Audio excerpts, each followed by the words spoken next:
کائنات کا حسین مطالعہ پیش کرنے جا رہا ہوں، اس کا نام ہے پیشن گوئی۔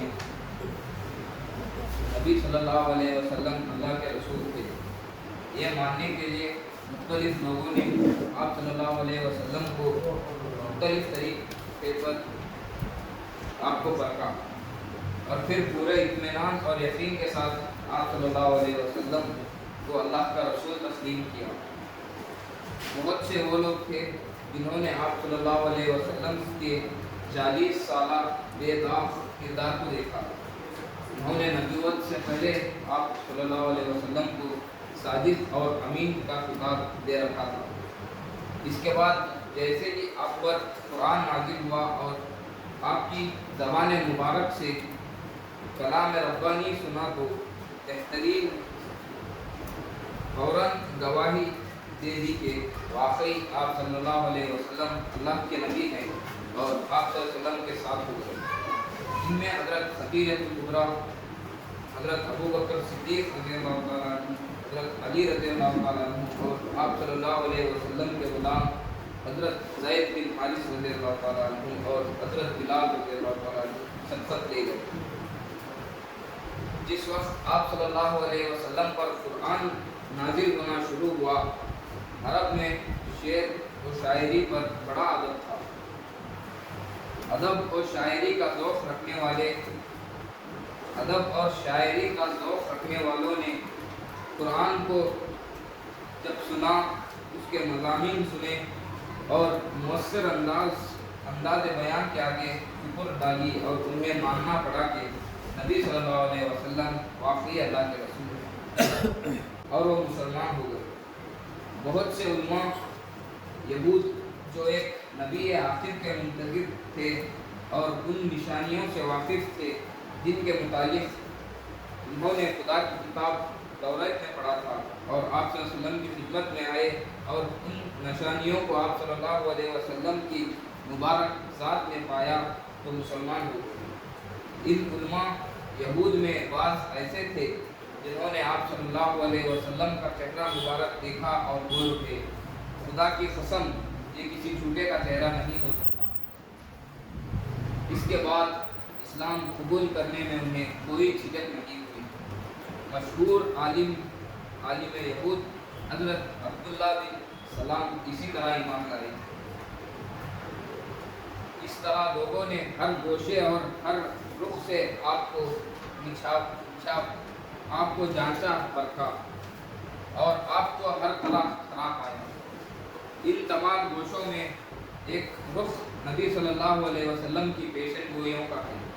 پیشن گوئیاں کرنے والے آج بھی پائے جاتے ہیں، لیکن ان کی پیشن گوئیوں کا حال یہ ہے کہ ان کی پیشن گوئیوں پر انہیں خود کو اس پر اعتماد نہیں، کیونکہ ان کی پیشن گوئیاں اٹکل سے زیادہ حیثیت نہیں رکھتی، لیکن نبی کی پیشن گوئیاں علم و یقین کی بنا پر ہوتی ہیں، اور اللہ کے نبی اللہ کا اشارہ پا کر ہی زبان کھولتے ہیں۔ لوگوں نے دیکھا کہ حضرت محمد صلی اللہ علیہ وسلم جو پیشن گوئی فرماتے ہیں وہ وعید آسیاس ہوتی ہوئے پوری اتر آتی ہے، تو انہوں نے اسلام قبول کر لیا اور پورے یقین کے ساتھ آپ کو اللہ کا نبی مان لیا۔ چند پیشن گوئیاں میں آپ کے سامنے پیش کرنا چاہوں گا، اور آخر میں نے فرمایا کہ اے معاذ، شاید اس سال کے بعد مجھ سے نہ مل سکو، اور شاید تم میری مسجد اور مقام سے گزرو گے۔ حضرت معاذ بن جبل رضی اللہ تعالیٰ عنہ رسول اللہ صلی اللہ علیہ وسلم کی جدائی کے ڈر سے رو پڑے۔ آپ نے فرمایا اے معاذ مت رو، کیونکہ رونا شیطان سے ہے۔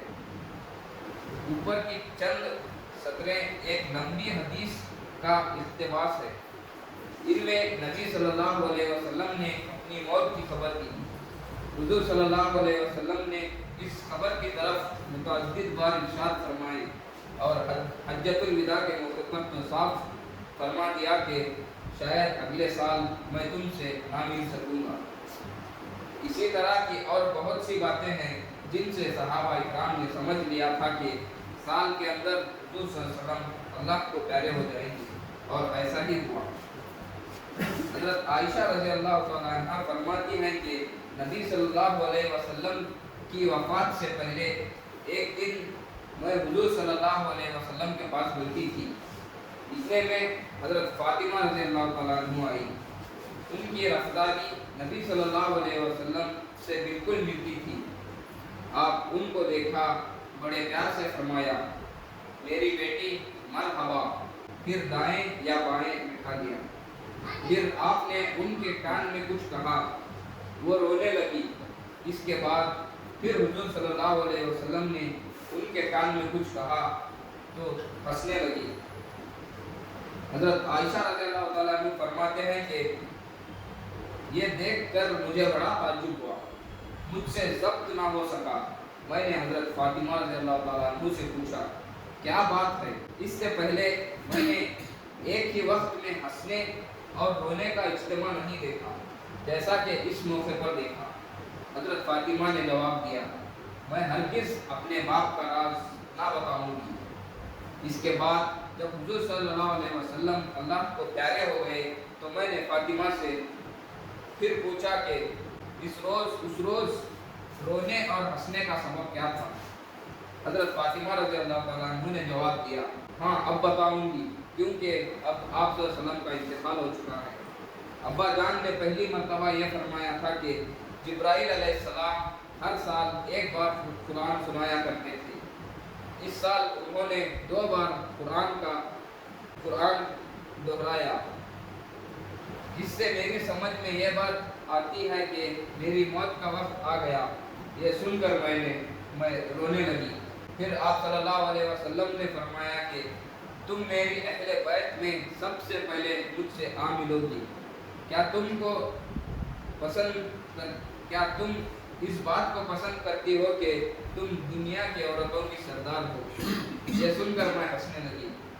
حضور صلی اللہ علیہ وسلم کی یہ پیشن گوئی اس طرح پوری ہوئی کہ نبی صلی اللہ علیہ وسلم کی وفات کے بعد حضرت فاطمہ رضی اللہ تعالیٰ عنہ حضور سے جا ملی, اور اس عرصے میں اہل بیت میں سے کسی کا بھی انتقال نہیں ہوا تھا. نبی کریم صلی اللہ علیہ وسلم نے اپنی وفات سے پہلے امہات المومنین سے فرمایا, تم میں سے جس کا ہاتھ سب سے لمبا ہوگا وہی سب سے پہلے مجھ سے آ ملے گا. یہ نبی صلی اللہ علیہ وسلم کی ایک پیشن گوئی تھی. لمبے ہاتھوں والی سے حضور صلی اللہ علیہ وسلم کا مطلب یہ تھا کہ جو اللہ کی راہ میں سب سے زیادہ خیرات کرنے والی ہو.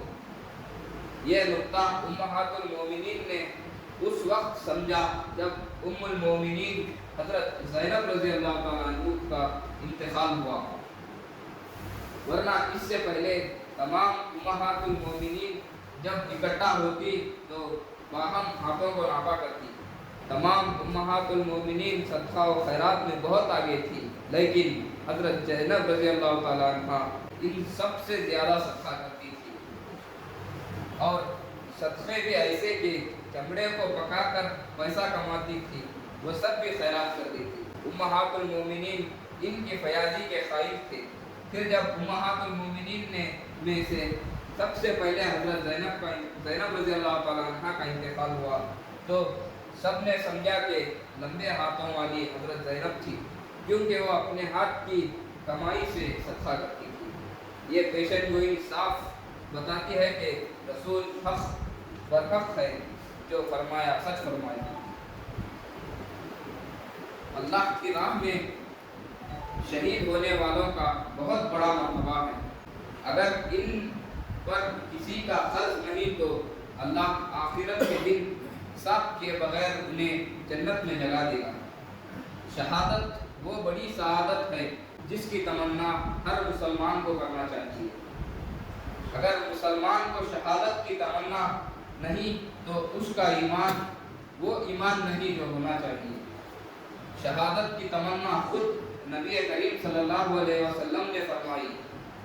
صحابہ اکرام شہادت کے لیے دعائیں مانگا کرتے تھے. ان میں سے بعض تو ایسے تھے کہ نبی صلی اللہ علیہ وسلم سے اپنی شہادت کے لیے دعا کرایا کرتے تھے.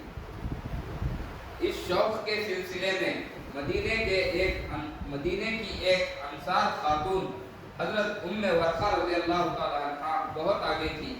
نبی کریم صلی اللہ علیہ وسلم اور کافروں کے درمیان جب کوئی لڑائی ہوتی اور حضور صلی اللہ علیہ وسلم اسلامی فوج لے کر کافروں کے مقابلے میں نکلتے تو ورقہ بھی پہنچ جاتی، حضور سے عرض کرتی یا رسول اللہ میں بھی اسلامی لشکر کے ساتھ چلوں گی، شاید اللہ تعالیٰ مجھے شہادت کا مرتبہ عطا فرمائے۔ یہ سن کر حضور صلی اللہ علیہ وسلم ان سے کہتے تم گھر ہی میں رہو، اللہ تعالیٰ تم کو گھر ہی میں شہادت کا درجہ دے گا۔ جی ہاں، گھر ہی میں شہادت کا درجہ۔ لوگ حضور صلی اللہ علیہ وسلم سے یہ سنتے تو حیران ہو کر کہتے ورقہ رضی اللہ تعالیٰ عنہ گھر میں شہادت کیسے پائیں گی؟ حضور نبی صلی اللہ علیہ وسلم جب کہیں ورقہ کو دیکھتے تو فرماتے وہ شہیدہ آ رہی ہے۔ صحابہ اکرام سے فرمایا کرتے آؤ شہیدہ کے گھر چلے۔ حضور صلی اللہ علیہ وسلم کے بار بار فرمانے سے لوگ سمجھ گئے کہ اللہ تعالیٰ نے حضور صلی اللہ علیہ وسلم کو بتا دیا ہے کہ ورقہ شہید ہوگی، ورقہ ضرور شہید ہوں گی۔ اللہ کے نبی کی بات غلط نہیں ہو سکتی، لیکن تعجب یہ تھا کہ حضور صلی اللہ علیہ وسلم ان کو جہاد میں نہیں لے جاتے، گھر ہی میں ٹہلنے کی تاکید کرتے، گھر ہی میں وہ شہادت کا درجہ کیسے پا سکیں گے؟ لوگ یہ دیکھنے کے منتظر تھے۔ اب دیکھیے حضور صلی اللہ علیہ وسلم کی یہ پیشن گوئی کس طرح پوری ہوئی۔ حضرت ورقہ رضی اللہ تعالیٰ عنہ کے پاس ایک غلام تھا اور ایک لونڈی تھی، یہ دونوں کافر تھے۔ حضرت ورقہ نے ایک وعدہ کیا تھا کہ میری موت کے بعد تم دونوں آزاد ہو۔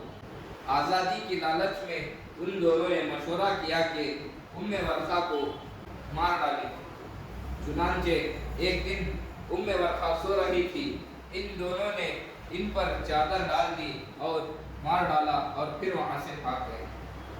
حضرت ورقہ ہر صبح کو تلاوت کرتی تھی، وہ قرآن کی حافظ تھی، اسی لیے نبی صلی اللہ علیہ وسلم نے ان کو عورتوں کا امام بنا دیا تھا۔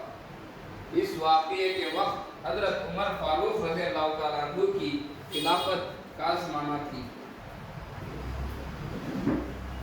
خلافت کا زمانہ تھا۔ اس صبح کلثوم ورقہ رضی اللہ تعالیٰ عنہ کے قرآن پڑھنے کی آواز نہیں آئی تو انہوں نے کہا آج خالہ جان قرآن پڑھنے کی آواز نہیں آ رہی، کیا بات ہے؟ یہ کہہ کر ان کے گھر گئے، دیکھا تو لاش چادر میں لپیٹی پڑی ہے۔ یہ دیکھ کر سب کو بے حد دکھ ہوا۔ حضرت عمر فاروق رضی اللہ تعالیٰ عنہ نے فرمایا سچ فرمایا رسول برحق صلی اللہ علیہ وسلم نے کہ ورقہ گھر ہی میں شہید ہوگی۔ آپ نے اپنی زندگی میں ورقہ کو شہید کہا۔ یہ کہہ کر حضرت عمر رضی اللہ تعالیٰ عنہ نے حکم دیا کہ غلام اور لونڈی کو گرفتار کر کے لایا جائے۔ دونوں پکڑے گئے اور انہیں سولی دی گئی۔ صلی اللہ علیہ وسلم۔